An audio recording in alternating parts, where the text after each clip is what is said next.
एक एक जो तो चैतन्य महाप्रभु के जो कल्प वृक्ष है ना, 9वां अध्याय, आदि लीला और श्लोक संख्या 21।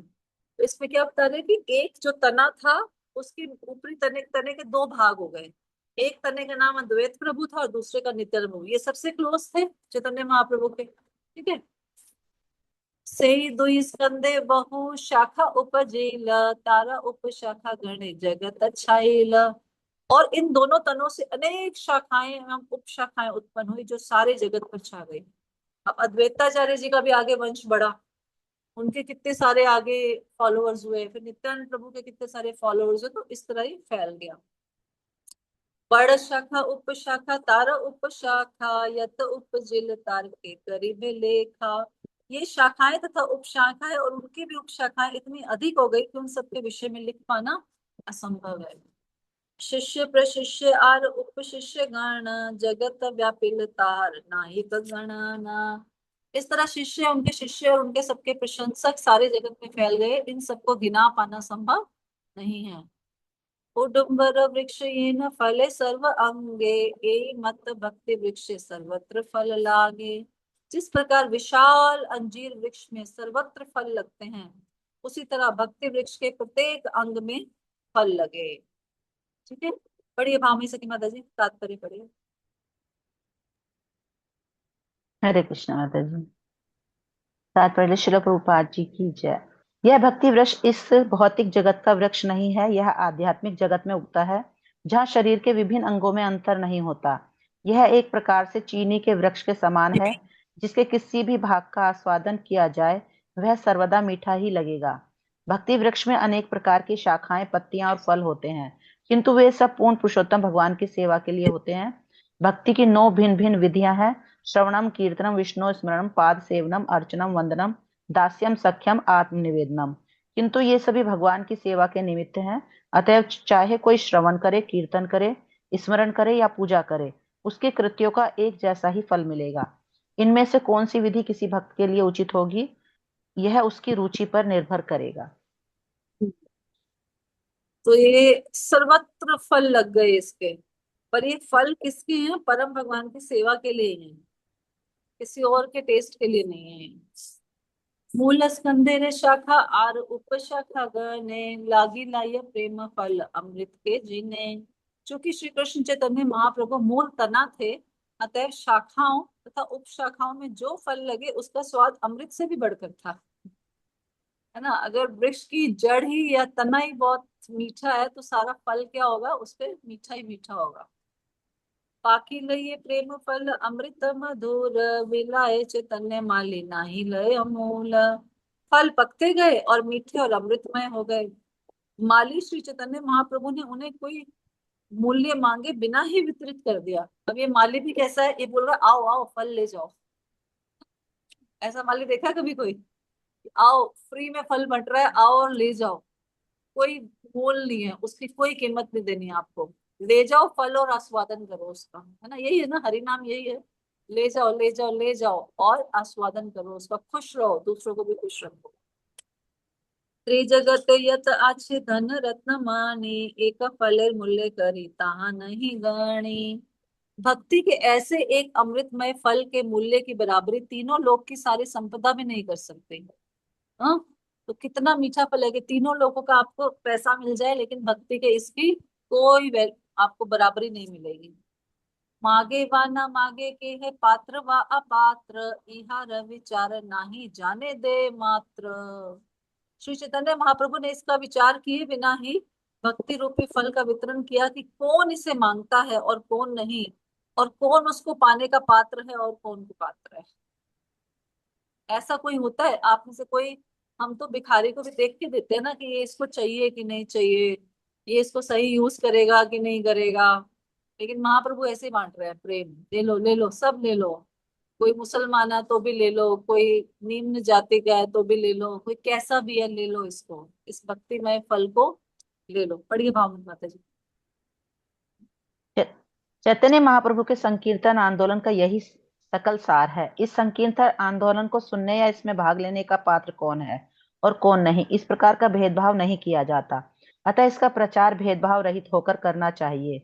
संकीर्तन आंदोलन के प्रचारकों का एकमात्र प्रयोजन बिना रुकावट के प्रचार कार्य करना होना चाहिए। यही वह विधि है जिसके द्वारा श्री चैतन्य महाप्रभु ने विश्व में इस संकीर्तन आंदोलन का सूत्रपात किया। और ये आपने देखा होगा है ना, इस्कॉन में कोई भेदभाव नहीं करते, सड़क पे किसी को भी बुक देते हैं, ये नहीं सोचते कि ये लेना के लिए पात्र है या नहीं पात्र है। लोग बोलते हैं आप अपनी किताबें ऐसे ही बांटते हो, वो कह रहे हैं हम तो कृपा दे रहे हैं, हम पात्र सुपात्र कुपात्र नहीं देखते, है ना। तो जो मिल जाए, जो भगवान से अटैच जरा सा भी इच्छा जाहिर करे, उसको व्यक्ति क्या कर देता है, देता है। प्रभु जी एक बार बता रहे थे, प्रभु जी कहते कि मैं वहां पे जो दिल्ली टेम्पल की रथ यात्रा होती है ना चांदनी चौक पे, वहां बुक डिस्ट्रीब्यूशन कर रहा था। तो एक मोमडन व्यक्ति खड़ा था, कह रहे मैंने सोचा कि इसके पास जाऊं या ना जाऊं, कह रहे मैं हिम्मत करके चला गया और मैंने उसको थोड़ा सा बताया, उसने बहुत प्यार से किताब ले ली। मोमडन्स तो बहुत कम लेते हैं, पहले ही बोल देते हैं। तो कह रहे मैंने थोड़ा सा उसको बोला, तो उसने बोला ये तो बहुत अच्छी बात है, लाइए मुझे दीजिए, मैं पढ़ूंगा इसको। कोई पात्र को पात्र नहीं, कोई जजमेंटल नहीं है यहाँ पे, कोई जजमेंट नहीं है कि ऐसा करना, इसको देना है उसको नहीं देना, रिक्शे वाले को भी देना है ना, अमीर को भी देना है, लखपति को भी देना है, करोड़पति को भी देना है, सड़क पे कोई भिखारी है उसको भी देना है ना। तो भगवान चैतन्य महाप्रभु की यही कृपा है कि इसमें किसी प्रकार का भेदभाव होता नहीं है और हमें भी नहीं करना चाहिए। हर व्यक्ति भगवान के साथ जुड़ने का अधिकारी है और हमें उसको प्रचार करके उसको भगवान से जोड़ने का प्रयास करना चाहिए। अंजुलि अंजुलि भरी फैले चतुर्देशे, दरिद्र कूड़ा ना खाए माला का रहा से। दिव्य माली श्री चैतन्य महाप्रभु ने अंजलि में भर भर कर सभी दिशाओं में फल बांट दिए, और जब गरीब भूखे लोगों ने ये फल खाया तो माली परम आनंदित होकर मुस्कुराते रहे। फ्री में बांट रहे हैं और लोग जब खुश हो रहे हैं खा के, लोगों का पेट भरा, तो माली को बहुत प्रसन्नता हो रही है। माली को बहुत अच्छा लग रहा है कि देखो ये सब भूखे थे।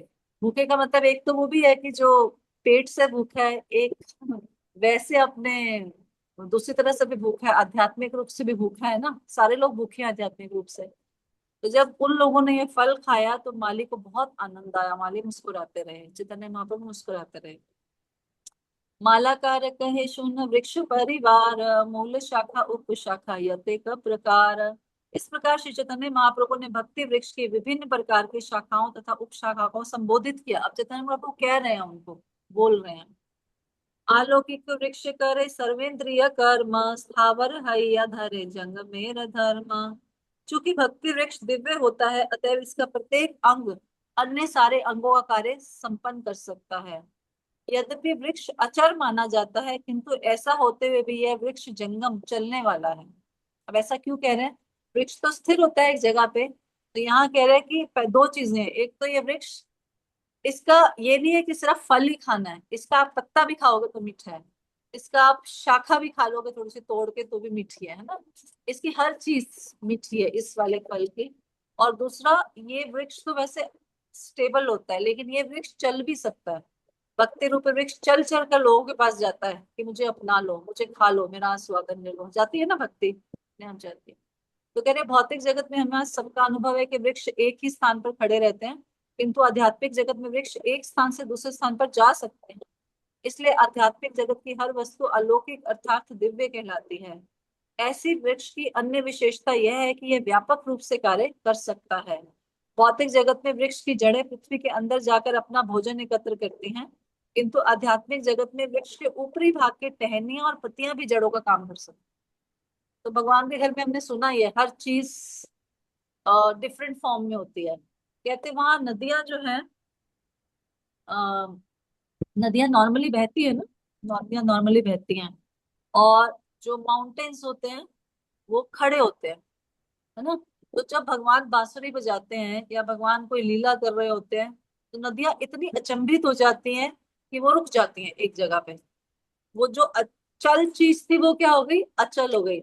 और पहाड़ या वृक्ष जो स्टेबल होते हैं, वो क्या करते हैं, खुशी के मारे वो चलना शुरू कर देते हैं भगवान की बांसुरी को देखकर, सुनकर, भगवान के रूप को देखकर। तो भौतिक जगत में कुछ भी हो सकता है, चल वस्तु अचल हो सकती है और अचल वस्तु चल हो सकती है।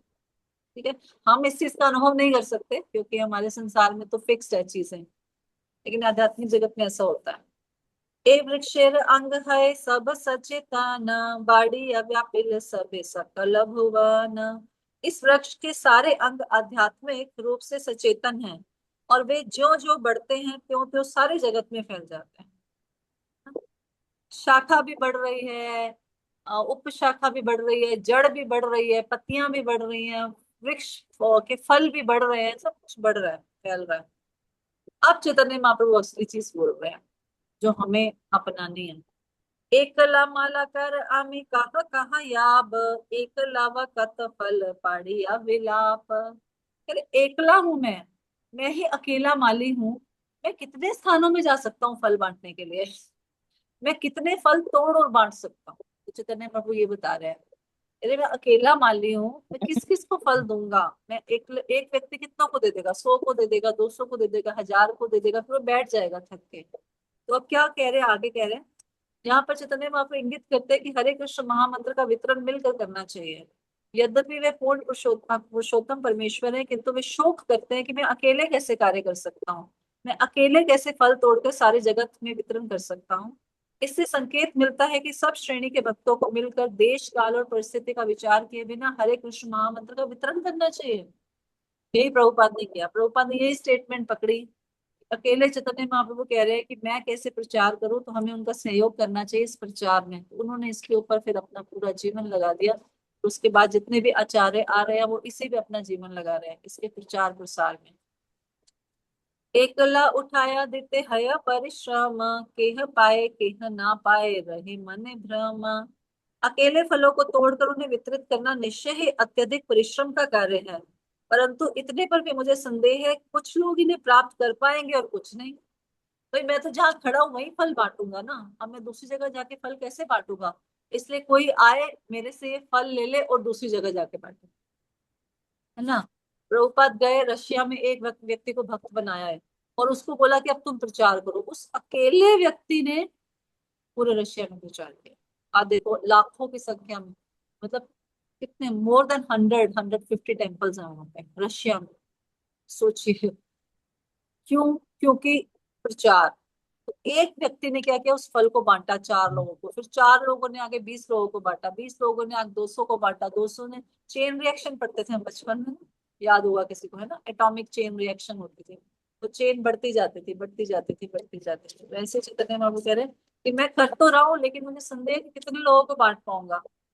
अतएव आमी आज्ञा दिलु सबा कारे, यहाँ तहाँ प्रेम फल देह यारे तारे। अतएव मैं इस ब्रह्मांड के हर व्यक्ति को आज्ञा देता हूँ कि वह इस कृष्ण भावनामृत आंदोलन को स्वीकार करे और इसे सर्वत्र वितरित करे। ये चैतन्य महाप्रभु की आज्ञा है कि इसको पहले तो इस फल को स्वीकार करें, इसको टेस्ट करें, मीठा लगता है तो फिर इसको और लोगों में बांटें। ठीक है, ये सुषमा माता पाटिया माता जी पढ़िए। हरे कृष्ण। इस संदर्भ में श्री भक्ति विनोद ठाकुर द्वारा रचित एक गीत है।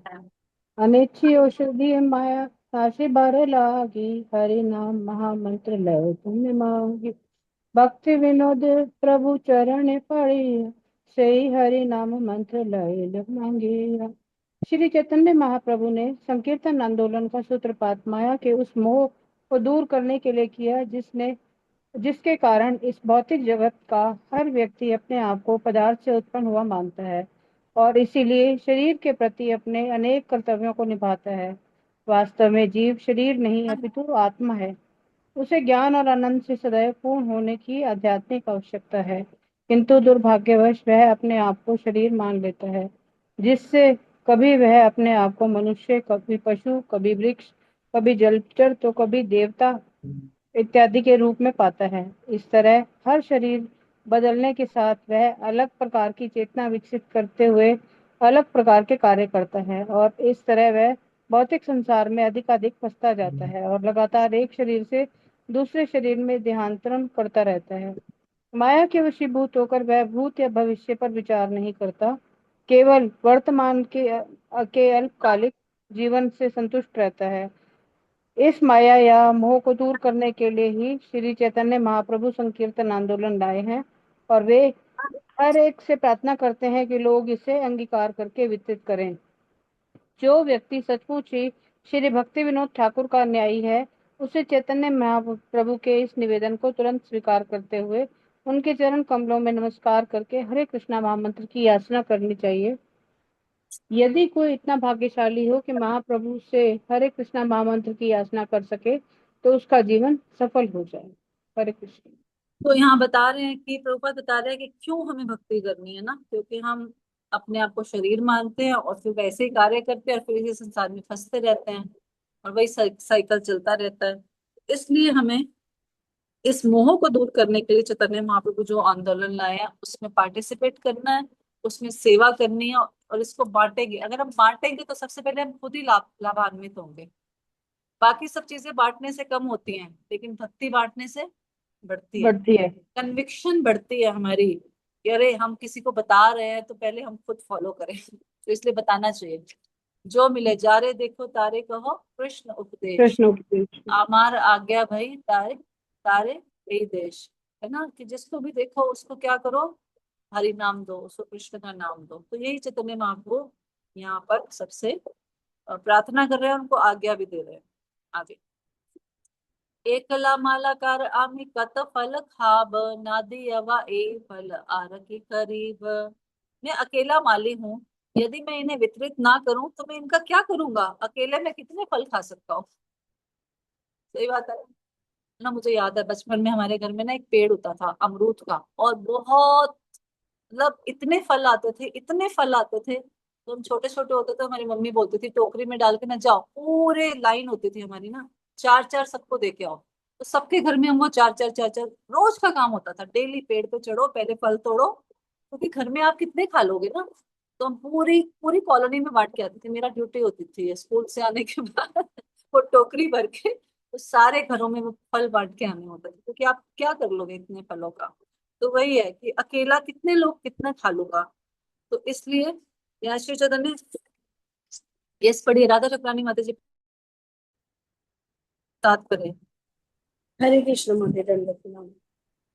तात्पर्य श्री चैतन्य महाप्रभु ने भक्ति के इतने फल उत्पन्न किए कि उन्हें सारे विश्व में वितरित कर देना जरूरी था, अन्यथा वे अकेले इतने सारे फलों को कैसे चख सकते थे और आस्वादन का कैसे ले सकते थे। श्री चैतन्य महाप्रभु के रूप में भगवान श्री कृष्ण के अवतरित होने का मूल कारण था श्रीमती राधा रानी के कृष्ण के प्रति प्रेम को समझना और उस प्रेम का आस्वादन करना। चूंकि भक्ति के वृक्ष के फल असंख्य थे, अतः वे बिना किसी रोक टोक के हर एक को बांट देना चाहते थे। इसलिए श्री रूप गोस्वामी लिखते हैं, अनार पितर चरीम चिरात करुणा या वतीर्ण कलहु समर्पयितुम अन्नतो उज्ज्वल रसाम स्वभक्तिम श्रेयम हरि पुटुत सुंदर धुति कदम्ब संदीपितः सदा हृदय कंदेरे स्फुरतु व सची नंदनः।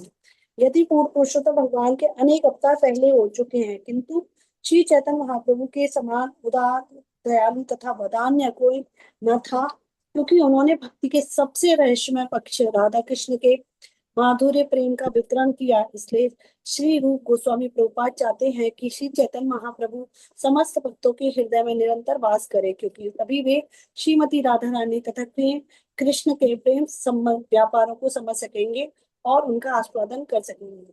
हे कृष्ण। ठीक है। तो चैतन्य महाप्रभु क्यों आए, क्योंकि वो राधा कृष्ण के जो परस्पर प्रेम था उसको समझना चाहते थे, और फिर वो समझ को ही वो दूसरों में बांटना चाहते थे। वो प्रेम का आस्वादन भी अकेले नहीं करना चाहते, कह रहे सब मिल के आस्वादन करेंगे। इसलिए वो इस भाव को बांटना चाहते थे। ये देखिए ये श्लोक है ना, ये हमें याद होना चाहिए। राहुल प्रभु, आप जो हमने पिछला श्लोक किया है और ये जो आज श्लोक किया है, दोनों आप डाल सकते हो क्लास में ना। ठीक है ये अभी कल अभी अनार्पित चरित, ये बहुत इंपॉर्टेंट श्लोक है चैतन्य महाप्रभु के बारे में, है ना। अनार्पित चरि चिरात करुणावतीर्ण कलो, कि कलयुग में अनार्पित चरि जो ऐसा जो करुणा अवतार जो हुए हैं वो कभी और नहीं होंगे। समर्पितम उन्नत उज्ज्वल रसा स्वभक्ति श्रेयम, क्या देने आए हो, भक्ति का सर्वश्रेष्ठ रस जो है उन्नत उज्ज्वल रस, वो देने के लिए आया है। उन्नत उज्ज्वल रस, वो वाला रस देने के लिए आए, है ना। हरि पुरट सुंदर द्युति कदम पसंदीपिता सदा हृदय कंद्रे स्फुरत व शची नंदन। तो ऐसे शची नंदन, थर्ड लाइन का मीनिंग मुझे एग्जैक्टली नहीं पता, ऐसे शचि नंदन मेरे क्या करे, हृदय के अंदर हमेशा विराजमान हो, ये मेरी प्रार्थना है। तो बहुत सुंदर प्रार्थना है, हमें याद होना चाहिए। चैतन्य महाप्रभु के कुछ श्लोक बहुत इंपॉर्टेंट है, जिनमें से एक ये है।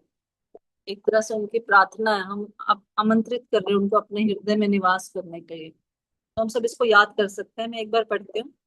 अनार्पिता चरिम चिरात करुणावतीर्न कलो समर्पितम उन्नतो उज्ज्वल रसाम स्वभक्तिम श्रियम हरिपुरट सुंदर दुतिक कदम्ब संदीपिता सदा हृदय कंदरे स्फुरतु वा शचि नंदना। तो हम इसको लर्न करें, वो पिछला श्लोक भी कर सकते हैं और ये इसको 2-3 दिन रिपीट करेंगे ताकि हमें ये याद हो जाए। ठीक है। तो इसलिए चैतन्य महाप्रभु ये लिखा है, इसलिए रूप गोस्वामी पाद चाहते हैं कि चैतन्य महाप्रभु सबक भक्तों के हृदय में निरंतर वास करें, क्योंकि तभी वे श्रीमती राधा रानी तथा कृष्ण के प्रेम व्यापारों को समझ सकेंगे और उसका आस्वादन कर सकेंगे। ये इसका अर्थ दिया इन्होंने। हरि पुरट सुंदर द्युति कदम्ब संदीपिता, ऐसे हरि जो कदम्ब के पेड़, उससे कुछ रिलेटेड होगा इसका मीनिंग। तो ऐसे हरि जो राधा रानी के साथ जो पास टाइम्स करते हैं वो तभी प्रकट हो पाएंगे जब चैतन्य महाप्रभु मेरे हृदय में बैठेंगे, क्योंकि उन्होंने इसको समझा है, तो तभी वो मैं भी समझ सकूंगा इसको। ऐसे चैतन्य महाप्रभु को हृदय में आमंत्रित कर रहे हैं रूप गोस्वामी, उनका लिखा हुआ श्लोक है ये।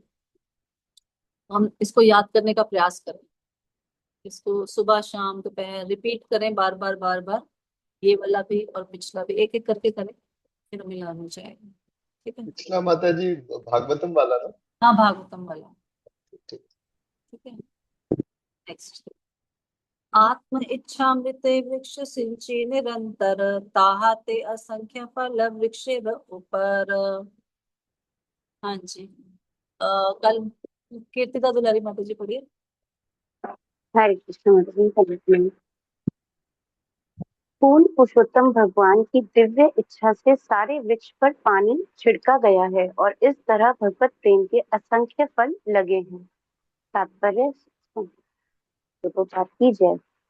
ईश्वर असीम है और इनकी इच्छाएं भी असीम हैं। अनंत फलों का यह उदाहरण भौतिक संदर्भ में भी उपयुक्त है, क्योंकि पूर्ण पुरुषोत्तम भगवान की इच्छा से इतने फल, अन्न तथा खाद्य पदार्थ उत्पन्न हो सकते हैं कि सारे लोग अपनी क्षमता के 10 गुना अधिक खाएं तो भी वे समाप्त न हो।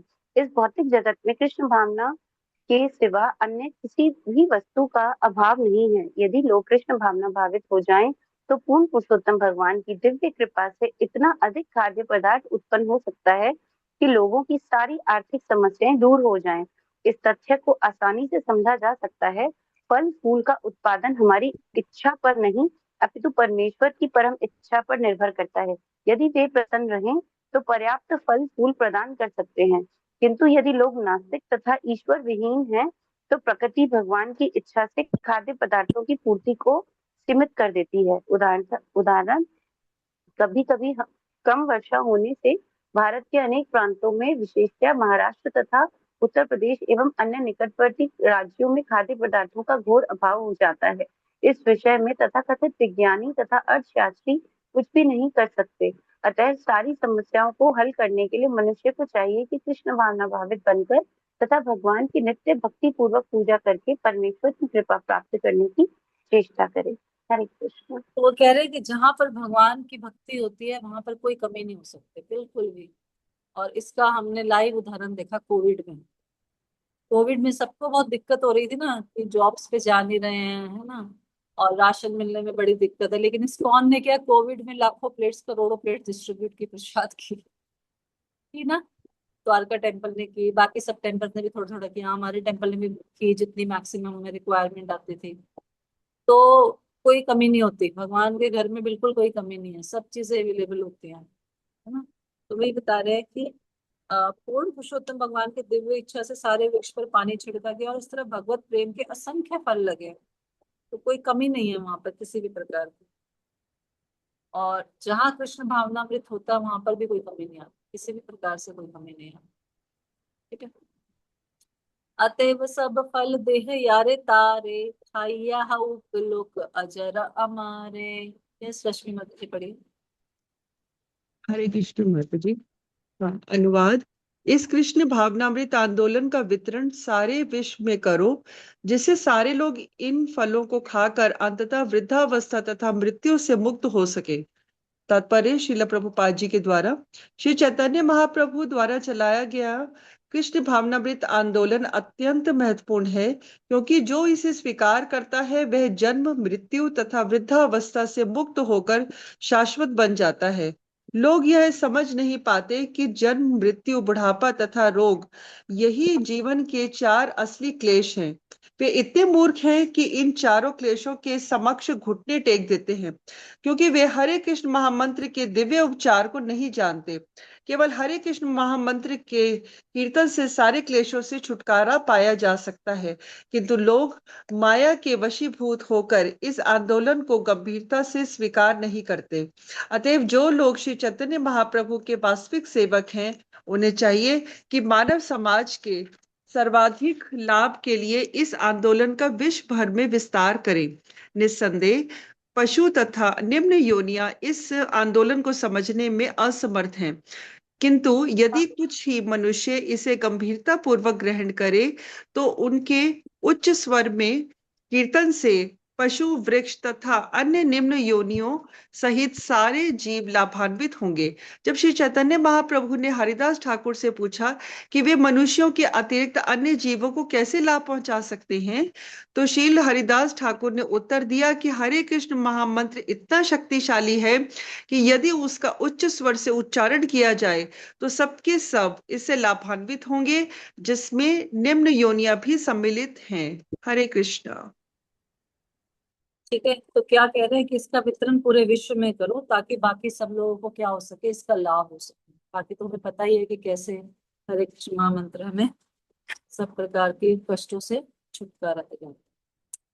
जगत व्यापी मोर हबे पुण्य ख्याति, सुखी है लोक मोर गाही बेक कीर्ति। ये वन लक्ष्मी माता जी पढ़िए। हरे कृष्ण माता जी। यदि अनुवाद, यदि फलों को सारे विश्व में वितरित किया जाए तो पुण्यात्मा के रूप में मेरी विख्याति सर्वत्र फैलेगी और सारे लोग अत्यंत प्रसन्नता पूर्वक मेरे नाम की महिमा का गान करेंगे। तात्पर्य कि श्री चैतन्य महाप्रभु की ये भविष्यवाणी अब सच हो रही है। भगवान के पवित्र नाम हरे कृष्ण महामंत्र के कीर्तन द्वारा कृष्ण भावनामृत आंदोलन का विश्व भर में वितरण हो रहा है, और जो लोग भ्रम पूर्ण अस्त व्यस्त जीवन बिता रहे थे वे अब दिव्य सुख का अनुभव कर रहे हैं। उन्हें संकीर्तन में शांति मिल रही है, अतः वे इस आंदोलन के परम लाभ स्वीकार कर रहे हैं। ये श्री चैतन्य महाप्रभु का आशीर्वाद है। उनकी भविष्यवाणी अब वास्तव में पूरी हो रही है, और जो लोग गंभीर तथा विवेकशील हैं वे इस महान आंदोलन के महत्व को समझ रहे हैं। हरे कृष्ण।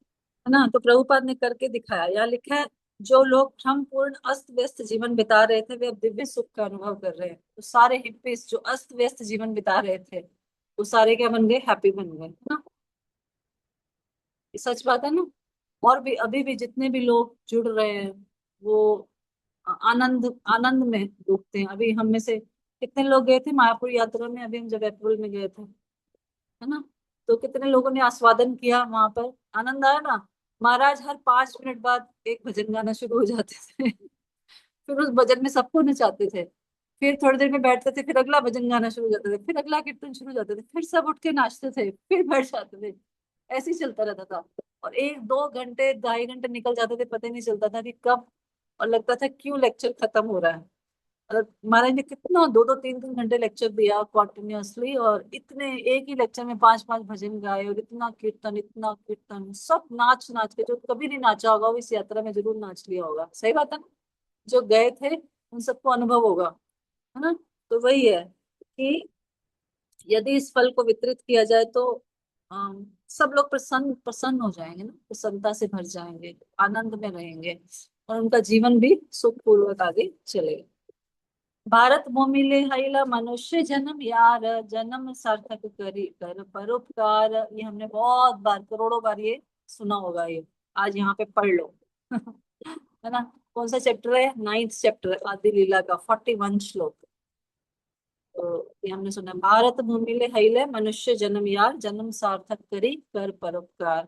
जिसने भारत भूमि में जन्म लिया है, मनुष्य जन्म लिया है, सबसे पहले उसे क्या करना चाहिए, अपना जन्म जीवन सफल बनाना चाहिए और फिर अन्य सारे लोगों के लाभ के लिए कार्य करना चाहिए। ये ड्यूटी है हर भारतवासी की, राइट। ठीक है, और कौन पढ़ेगा, हाथ खड़ा कर सकते हैं जिसको पढ़ना है। माधवी माता जी पढ़ना चाह रही थी शायद पहले, अभी कौन पढ़ना चाहता है? जिसने नहीं पढ़ा वो पढ़ सकता है। राधा माता जी पढ़िए। हरे कृष्णा माता जी। जिसने भारत भूमि में भारतवर्ष में मनुष्य जन्म लिया है उसे अपना जीवन सफल बनाना चाहिए और अन्य सारे लोगों के लाभ के लिए कार्य करना चाहिए। तात्पर्य श्रील प्रभुपाद की जय। श्री चैतन्य महाप्रभु की उदारता इस अत्यंत महत्वपूर्ण श्लोक में व्यक्त हुई है। यद्यपि वे बंगाल में जन्मे थे और बंगालियों का उनके प्रति विशेष कर्तव्य है, किंतु श्री चैतन्य महाप्रभु केवल बंगालियों को ही नहीं अपितु भारत के सारे निवासियों को संबोधित कर रहे हैं। भारत भूमि में ही वास्तविक मानव सभ्यता विकसित हो सकती है। जैसा कि वेदांत सूत्र में कहा गया है, मानव जीवन विशेष रूप से भगवत साक्षात्कार के लिए है, अथा तो ब्रह्म जिज्ञासा। जो भी भारत भूमि में जन्म लेता है उसे यह विशेष अवसर प्राप्त है कि वह वैदिक सभ्यता के उपदेश तथा मार्गदर्शन का लाभ उठा सके। वह स्वतः आध्यात्मिक जीवन के मूल सिद्धांतों को पा लेता है, क्योंकि 99.9% भारतीय लोग, यहाँ तक कि गांव के सीधे साधे किसान तथा अशिक्षित लोग भी आत्मा के देहांतरण, विगत तथा भावी जीवन एवं ईश्वर में विश्वास करते हैं और स्वाभाविक रूप से पूर्ण पुरुषोत्तम भगवान या उनके प्रतिनिधि की पूजा करना चाहते हैं। ये विचार भारत में जन्म लेने वालों को स्वाभाविक रूप से उत्तराधिकार में मिलते हैं। भारत में अनेक पवित्र तीर्थ स्थान हैं, जैसे गया, बनारस, मथुरा, प्रयाग, वृंदावन, हरिद्वार, रामेश्वर तथा जगन्नाथपुरी, और वहां आज भी लाखों लोग लाखों लाखों की संख्या में आते हैं। यद्यपि भारत के वर्तमान नेता सामान्य जनता को ईश्वर, अगले जन्म तथा पुण्य और पापमय जीवन के भेद में विश्वास न करने के लिए प्रेरित करते हैं, और यद्यपि इन्हें शराब पीने, मांस खाने तथा कथित रूप से सभ्य बनने की शिक्षा देते हैं, फिर भी लोग चार पापों से भयभीत रहते हैं: अवैध संबंध, मांसाहार, नशा तथा जुआ। जब भी कोई धार्मिक उत्सव मनाया जाता है तो लोग हजारों की संख्या में एकत्र होते हैं। हमें इसका वास्तविक अनुभव है। जब भी हमारा कृष्ण भावनामृत आंदोलन कोई संकीर्तन उत्सव कलकत्ता, मुंबई, मद्रास, अहमदाबाद या हैदराबाद जैसे किसी बड़े शहर में मनाता है तो सुनने के लिए हजारों लोग आते हैं।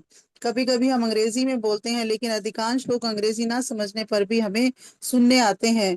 जब भगवान के नकली अवतार भी बोलते हैं तो भी हजारों लोग एकत्र होते हैं, क्योंकि भारत भूमि में जन्मे हर व्यक्ति में सहज आध्यात्मिक प्रवृत्ति पाई जाती है और उससे आध्यात्मिक जीवन के मूल सिद्धांत सिखलाए जाते हैं।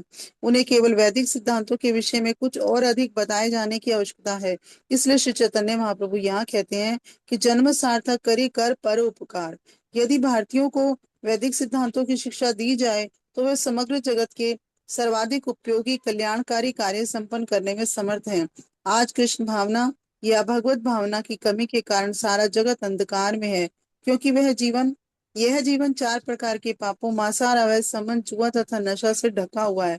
अतएव लोगों को इन पाप कर्मों से दूर हटाने के लिए जोरदार प्रचार कार्य की आवश्यकता है। इसमें शांति तथा संपन्नता आएगी, ठगों, चोरों, लंपटों की संख्या घटेगी और सारा मानव समाज भगवत भावनामय बनेगा।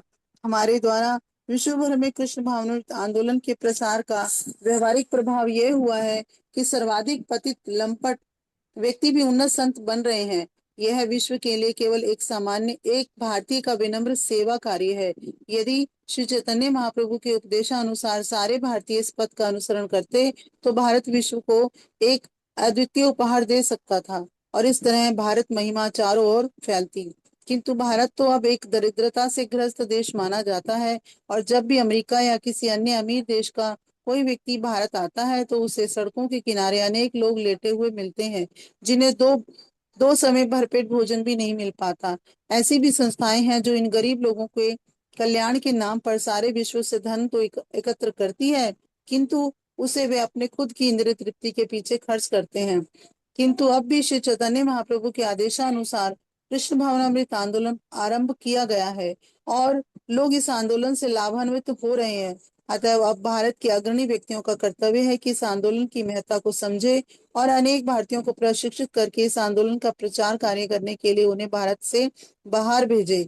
लोग इसे स्वीकार करेंगे और इससे भारतीय तथा विश्व के अन्य लोगों में सहयोग बढ़ेगा और तब श्री चैतन्य महाप्रभु का उद्देश्य पूर्ण होगा। तब श्री चैतन्य महाप्रभु की कीर्ति सारे विश्व में फैलेगी और लोग न केवल इस जन्म में अपितु अगले जन्म में भी स्वाभाविक रूप से सुखी, शांत तथा समृद्ध होंगे।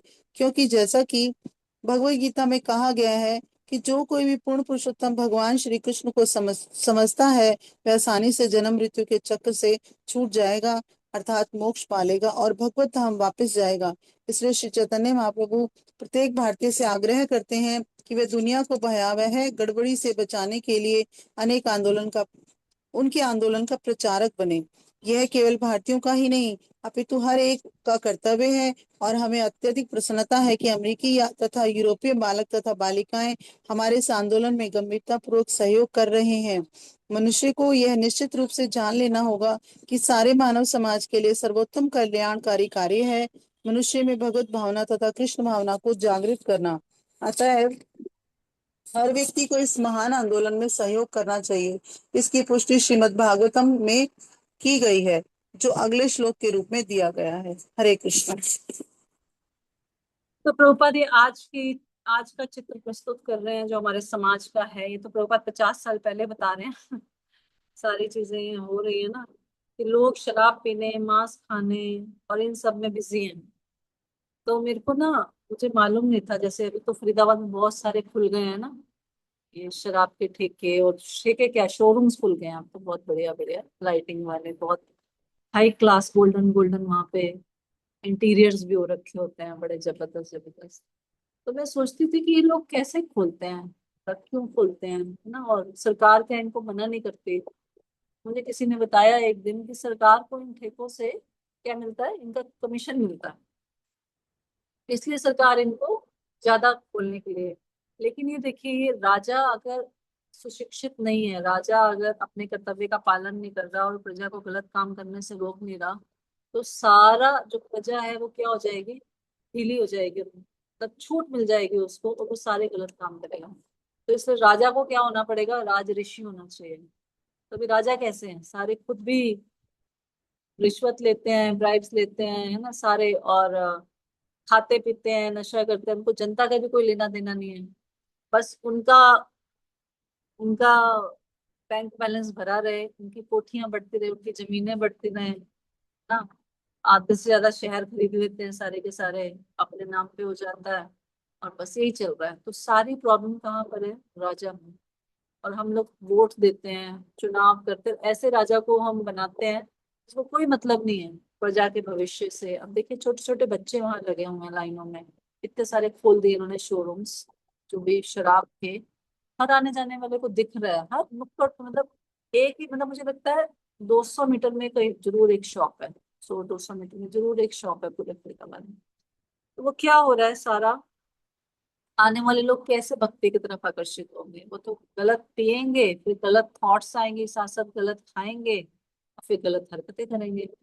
फिर हम सबको बोलते हैं कि इस संसार में वायलेंस नहीं होनी चाहिए, रेप नहीं होना चाहिए, ये नहीं होना चाहिए, वो नहीं होना चाहिए। कैसे नहीं हो, तो सारी गलत चीजें आपने ओपन छोड़ रखी हैं, तो कैसे नहीं होगा। तो सारी प्रॉब्लम किसकी है, तो राजा की है ना, नेताओं की है हमारे सारा। और ऊपर से ये एनजीओ के बारे में प्रभुपाद बता रहे हैं, जन कल्याण के नाम पर पैसा इकट्ठा करते हैं और फिर उससे अपनी जेब में भरते हैं। हमें लगता है हम एनजीओ में दान दे रहे हैं, अच्छा काम करेंगे दिखाने के लिए, वो ऊपर ऊपर से अच्छा करते हैं और दुनिया भर के गलत काम इन एनजीओ में होते हैं ना। शेल्टर होम्स जो होते हैं, सारे गलत काम उनके अंदर होते हैं, दुनिया भर के उल्टे सीधे। तो बहुत मुश्किल है, केवल एक ही है कि हम लोग कॉन्शियसनेस को चेंज करें बस, हाँ? कि हम अपने प्रचार कार्य के द्वारा लोगों के कॉन्शियसनेस को चेंज करें, तो जितने लोग बच पाएंगे हमारे प्रचार कार्य से वो बच जाएंगे, बाकी सबका तो बुरा हाल होने ही वाला है। कोई कुछ रोक नहीं सकता उनको नरक जाने से, है ना। जैसे एक व्यक्ति था ना, स्टोरी सुनाते हैं हमारे बहुत सारे डिवोटीज स्टोरी सुनाते हैं। एक व्यक्ति था, वो बहुत शराब पीता था, किसी ने उसको बोला भैया तो शराब मत पिया कर, नरक जाना पड़ेगा। बोला वो तो मेरे पिताजी भी पीते थे। कहते वो भी नरक गए होंगे। बोला मेरे चाचा जी भी पीते थे, कहते वो भी नरक में होंगे। अरे मेरा वो रिश्तेदार भी पीता था, कहते वो भी नरक गए होंगे। क्या तो प्रॉब्लम क्या है, नरक में जाके इकट्ठे रह के एंजॉय करेंगे हम लोग। मैं भी उनके साथ नरक चला जाऊंगी। अविद्या, है ना। तो अविद्या, इग्नोरेंस, ये जो होती है ना, अविद्या क्या करती है, हमें इसी प्रकार से अंधकूप में गिरने को, है ना, वो भव सागर में फिर से हमें गिरा देती है। तो इस अविद्या को दूर कैसे किया जा सकता है, कृष्ण भावनामृत ज्ञान के द्वारा।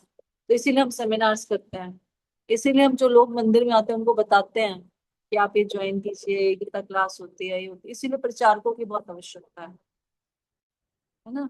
आज मेरे से भक्त लोग हमेशा डिस्कस करते हैं कि हमें सेवा चाहिए, सेवा चाहिए, सेवा चाहिए। तो मैं लोगों को हमेशा बोलती हूँ कि ओपन है टेम्पल, हमेशा 24 घंटे ओपन है। वहां पे एक टेबल उठाइए, प्लास्टिक इतनी सारी टेबल्स पड़ी हैं वहां पे, टेबल उठाइए, किसी भी टाइम वहां पे खड़े हो जाइए। 2 4 10 12 लोग तो मिलेंगे आपको, उनको बताइए महामंत्र के बारे में, प्रभुपाद के बारे में, है ना, जीवन के लक्ष्य के बारे में, भगवत गीता के बारे में बताइए। सिर्फ मंदिर आओ, दर्शन करके चले जाओ, मंदिर आओ, क्लास अटेंड करके चले जाओ, मंदिर आओ, किसी भक्त से 2 4 बातें करके चले जाओ, मंदिर आओ, अपने अपने जो काम है समेटने का, ये कर लिया, वो कर लिया, बर्तन धो लिया, ये कर लिया, वो सफाई कर दी, थोड़ी सी चले गए, नहीं। असली कार्य क्या है, जो प्रभु यहाँ पर बता रहे चैतन्य महाप्रभु, क्या प्रचार। प्रचार कार्य करेंगे तो इतने सारे जो लोग आ रहे हैं ना, उनमें से बहुत सारे लोग भक्त बनेंगे, और फिर वो अपने एरिया में जाके प्रचार करेंगे, तो ये चेन बढ़ेगी। अदरवाइज हम इतने ही रह जाएंगे। अगर हम 200 लोग हैं तो हम 200 के 200 ही रह जाएंगे। अगर हम अपने अपनी लाइफ में बिजी रहे ना, ऐसे ही, मेरी माला हो जाए, मेरी साधना हो जाए, मेरी रीडिंग हो जाए, मेरी हियरिंग हो जाए, बस मैं भगवान को भोग लगा लूं, मैं सेवा कर लूं डीटीज की, बस मेरा हो गया सब कुछ, तो ये स्वार्थ है ना। स्वार्थ को छोड़ के हमारे गुरुजन क्या करते हैं, देखो भ्रमण करते हैं ना जगह जगह पे, तो उनको क्या फर्क, उनको कोई मजा नहीं आता कि रोज फ्लाइट्स में 8 8 घंटे 10 10 घंटे बैठ के कितनी देर लाइनों में लगना पड़ता है, फिर लगेज के लिए लगना पड़ता है, फिर टैक्सी पे इतने इतने घंटे ट्रैवल करना पड़ता है, फिर वहां जाके लेक्चर दो, फिर सबके दुख तकलीफें सुनो, फिर उनको सॉल्यूशंस दो, फिर अगली जगह पे जाओ। वो ऐसे नहीं है कि बिना किसी कारण के कर रहे हैं, प्रचार के लिए, क्योंकि चैतन्य महाप्रभु ने बोला है। इसलिए हम में से हर एक व्यक्ति को प्रचारक बनना चाहिए। अभी सबने बहुत सुन लिया, बहुत सुन लिया, अभी उसको प्रैक्टिकल करने का समय आया है ना। तो हमें कुछ ऐसी टीम बनानी चाहिए। आज मैं गीतिका माता से बात कर रही थी कि हम लोग हफ्ते में एक दिन आके प्रचार की सेवा करें। यहाँ पे 2 2 लोगों का ग्रुप बना के मंदिर में खड़े हो जाए, हफ्ते में एक दिन तो आ ही सकते हैं, कोई दिक्कत है। 2 दिन, एक दिन 2 लोग खड़े हो जाए, अगले दिन फिर अगले 2 लोग खड़े हो जाए, फिर तीसरे दिन अगले 2 लोग खड़े हो जाए, ऐसे पूरा हफ्ता भर कोई ना कोई वहां पे उपस्थित रहेगा। तो जो विजिटर्स हैं उनको कोई ना कोई गाइड करने वाला होगा। अदरवाइज वो लोग आ रहे हैं, मैंने देखा वो 4 बजे आते हैं, वो माताएं अपना कीर्तन कर रही होती हैं, राम जी तेरे द्वारे ऐसे ऐसे गा रही होती हैं, वो बेचारे वहां बैठ जाते हैं, फिर उठ के चले जाते हैं। कोई पूछने वाला ही नहीं है, कोई कुछ बताने वाला ही नहीं है। तो ये सबसे बड़ी सेवा है प्रचार की। और प्रचार करने के लिए बाहर जाने की आवश्यकता नहीं, मंदिर में इतने लोग आते हैं। अब जो मंदिर में आ रहा है उसकी श्रद्धा है ना, तभी मंदिर में आ रहा है, तो वो हमारे लिए बहुत इजी टारगेट है। उनको अगर हम प्रचार करेंगे यहाँ पे खड़े होके 5 मिनट 2 मिनट 3 मिनट उनके नंबर लेंगे।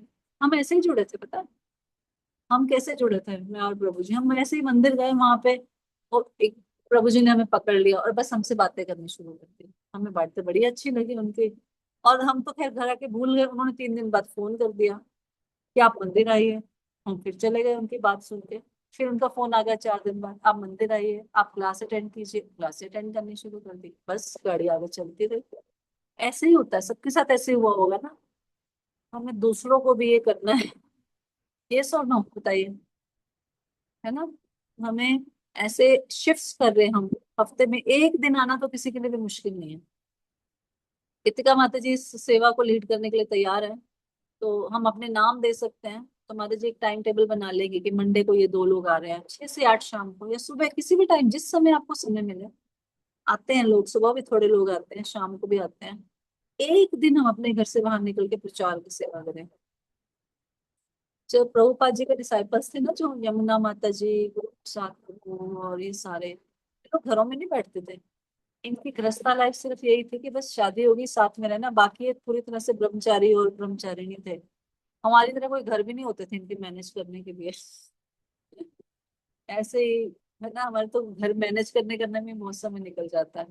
लेकिन इनका यही होता था, बस सुबह उठो, पूरी साधना करो, फिर 4 पे निकल जाओ, 10 घंटे प्रचार करके आओ, शाम को आओ, शाम की साधना करो, और फिर प्रसाद पास हो जाओ। एक दो कुक होते होंगे जो रह के कुकिंग करते होंगे, और बस बाकी आओ, अपने कपड़े धो और जगह से सो जाओ।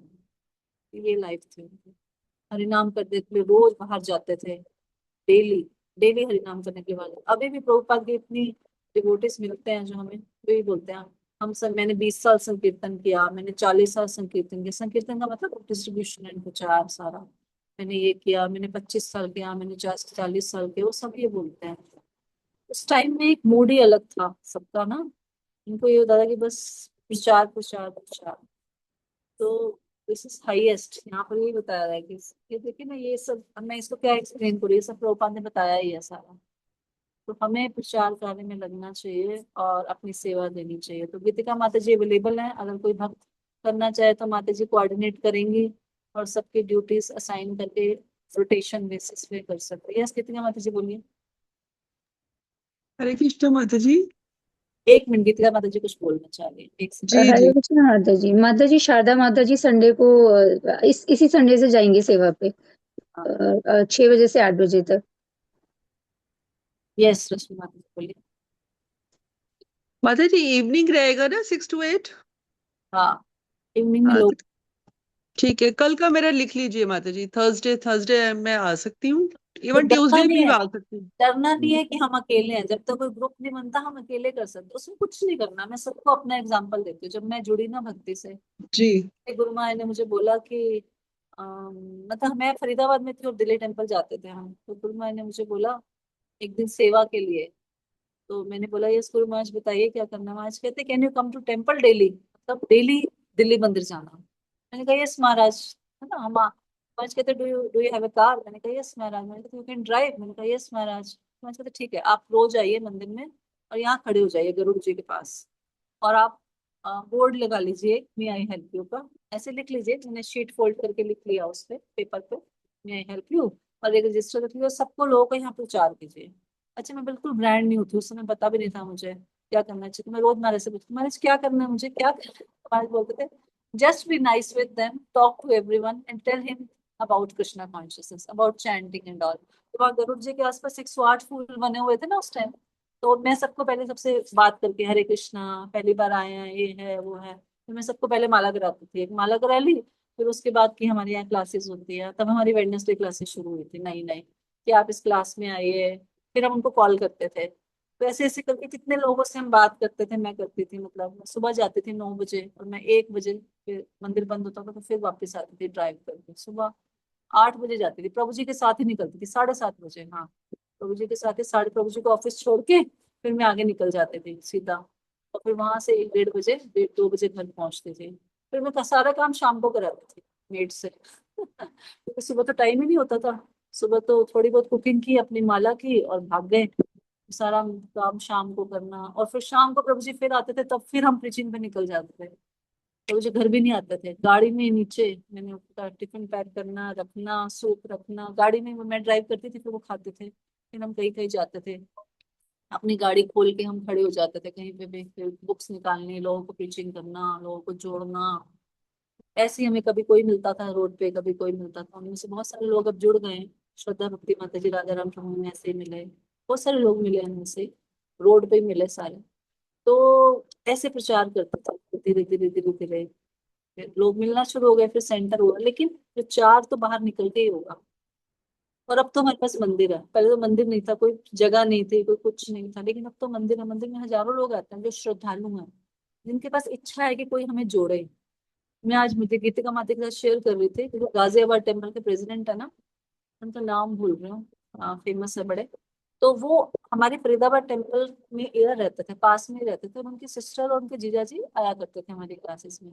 तो वो भी उनके साथ आते थे, पर किसी ने उनको अप्रोच ही नहीं किया, कोई उनसे मिला ही नहीं। वो बोले मैं 6 महीने आता रहा, मुझे किसी व्यक्ति ने ये नहीं बोला कि आप माला कर लो, या ये 6 महीने बाद जाके श्याम सुंदर प्रभु ने उनको बोला होगा कि क्लास में आया करो।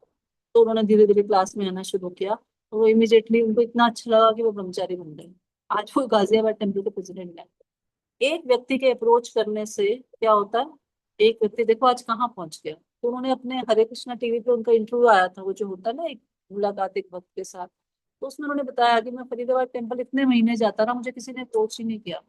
फिर एक भक्त आए श्याम सुंदर प्रभु, उन्होंने मुझे अप्रोच किया, उन्होंने मुझे क्लास में बुलाया, और फिर मैं दिल्ली टेम्पल आके मैं ब्रह्मचारी बन गई।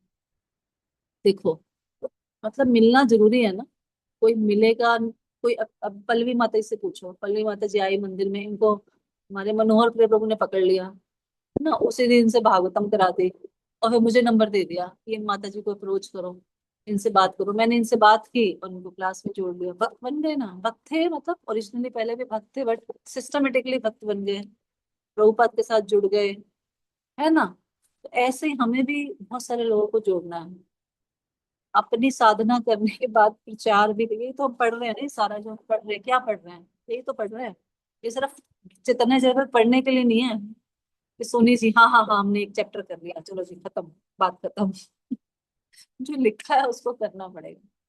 तो गीतिका माता जी ऑर्गेनाइज करेंगे, तो जो भी भक्त इंटरेस्टेड हो वो बता सकते हैं, और इसको सेवा करें, रेगुलर बेसिस पे करें तो बहुत अच्छा रहेगा। एक दिन तपस्या करें, अपने घर से बाहर निकले, है ना, उस तपस्या का फल आपको ही मिलेगा, मीठा फल मिलेगा, बहुत भक्ति बहुत तेजी से आगे बढ़ेगी। क्योंकि जब हम किसी को बताते हैं तो हम कन्विंस होते हैं ज्यादा, और हमारी भक्ति तेजी से आगे बढ़ती है। राइट, ठीक तो है आज माता हम जी। यहीं पे समाप्त करते हैं। बोलिए, कौन बोलना चाह रहा है? मैं अयोध्या वासिनी देवी दासी बोल रही हूँ माता जी। हाँ जी, बोलिए।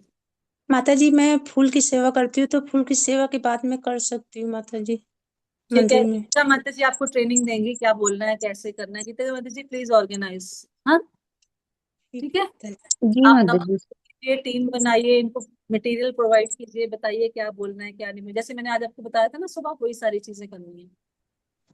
ठीक है माता जी। ठीक है, गीतिका माता जी ऑर्गेनाइज करेंगे, आप इनसे टच में रहिए, और ये बताएंगे क्या क्या करना है। अकेले भी खड़े हो सकते हैं, कोई इशू नहीं है। ठीक है माता जी। Thank you. ठीक। और कोई? हरे कृष्णा माता जी। हाँ जी। माता जी, ये पीछे हम एक श्लोक नंबर पढ़ रहे थे 32 में, उसमें लास्ट में लिखा है ना, किंतु उसके तात्पर्य में लिखा हुआ है माता जी, किंतु आध्यात्मिक जगत में वृक्ष के ऊपरी भाग की टहनियां और पत्तियां भी जड़ों का काम कर सकती हैं। माता जी, इसमें टहनी और पत्तियों से हम ये अर्थ ले सकते हैं, जैसे हमारे गुरु हैं, वैष्णव हैं, उन्नत जो प्रचार कार्य में लगे हैं, हाँ, है ना। जैसे भगवान के ना, अंगानी यस्य सकलेंद्रिय वृत्तिमन्ति पश्यन्ति पान्ति, है ना, कलयंती कलयन्ति चिरम जगन्ति। भगवान आंख से भी खा सकते हैं, भगवान कान से भी देख सकते हैं, उनका कोई भी अंग कुछ भी कार्य कर सकता है। तो ऐसे जो ये जड़, इसमें ये वृक्ष जो है, ये भक्ति लगा, ये सब प्रकार से कार्य कर सकता है, एवरीथिंग, मतलब कोई भी शाखा टहनी सब अपने आप में कंप्लीट है, और सब भक्ति का प्रचार प्रसार पूर्ण रूप से कर सकते हैं। ऐसे नहीं कि जो परम गुरु है बस वही करेगा, बाकी सब नहीं कर सकते। हर हम्म व्यक्ति आगे विचार प्रसार हम्म कार्य कर सकता है, हम्म, कैपेबल है पूरा वो। जी, थैंक यू माता जी। ओके, एनीथिंग एल्स, किसी को कुछ कहना? तो हम श्लोक भी याद करेंगे, साथ साथ प्रचार का कार्य भी करेंगे। कौन करेगा? 1 2 3 फोटो खींचो, 4 5 सब करेंगे। Very good. जो ऑलरेडी अपने एरियाज में कर रहे हैं उनकी कोई बात नहीं है, जो अपने एरियाज में कर रहे हैं, किसी ना किसी प्रीचिंग प्रोग्राम में लगे हैं, वो भी प्रचार ही है। और जो नहीं कर पा रहे कहीं संभव, वो यहाँ आके करें, जरूर करें। और अगर उसके अलावा भी आ सकते हैं तो बहुत अच्छी बात है, क्योंकि यहाँ पे बहुत नीड है, आवश्यकता है। मैं तो बता रही हूँ, एक एक भक्त निकल जाएगा हमारे हाथ से ऐसे ही ना, वो जाके गाजियाबाद में वो बन गए। तो आज बहुत बहुत सुंदर गोपाल प्रभु के राइट हैंड है वो, अभी आज के डेट में। तो ऐसे बहुत सारे भक्त बन सकते हैं अगर हम भी प्रचार करेंगे, हमारे मंदिर को और ज्यादा सपोर्ट मिलेगी, इसके पिलर्स मजबूत होंगे, तो जल्दी एक्सपेंशन भी हो सकता है ना, जितने ज्यादा भक्त जुड़ेंगे उतना ज्यादा एक्सपेंशन हो सकता है। ठीक है, धन्यवाद। श्री प्रभुपाद की जय, चैतन्य चरितामृत की जय, अनंत कोटि वैष्णव वृंद की जय, कृष्णदास के विराट प्रभुपाद की जय, हृदय गौर प्रेमानंदे, हरि हरि। हरे कृष्ण। हरे कृष्ण। हरे कृष्ण। तो हम सभी माता जी का धन्यवाद करते हैं, एक बार हरे कृष्ण महामंत्र बोल के। हरे कृष्णा हरे हरे कृष्णा कृष्णा कृष्णा कृष्णा हरे हरे हरे राम राम राम राम हरे हरे हरे हरे हरे कृष्णा कृष्णा कृष्णा कृष्णा हरे हरे हरे राम हरे हरे राम हरे हरे राम हरे कृष्णा कृष्णा